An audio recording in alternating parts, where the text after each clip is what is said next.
What was that for? Don't you know that cars like yours release carbon emissions? What are you talking about?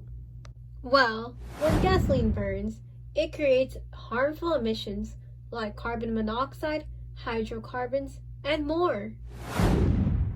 Okay, so what does that have to do with anything?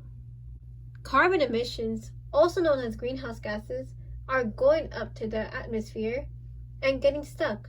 They are stuck in the atmosphere, which makes the earth warmer. This causes global warming. Oh my god, I had no idea. But do carbon emissions just come from cars? No, not at all. They can also come from factories. Gases like H4 and N2 are very powerful greenhouse gases. They enter into the atmosphere by carbon dioxide from factories.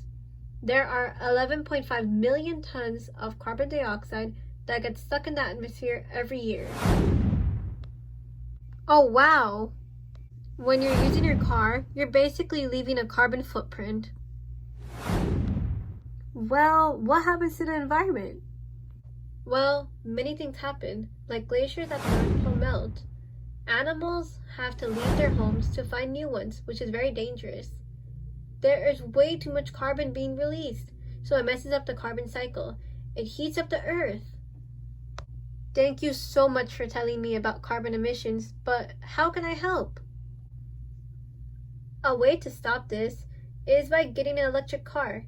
An electric car doesn't run on gas, but it is charged. An example of an electric car would be like this one.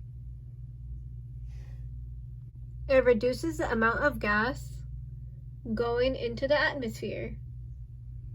So, unlike a regular car like mine, this will not release any carbon emissions? Exactly. What about factories? What can they do to prevent carbon emissions? Well, factories can start by using renewable energy such as wind and sunlight. It is important to do this because once gases get stuck in the atmosphere, it can never be reversed. Wow, thank you for telling me so much about carbon emissions. I will use this car from now on since it doesn't release any harmful carbon emissions. Bye!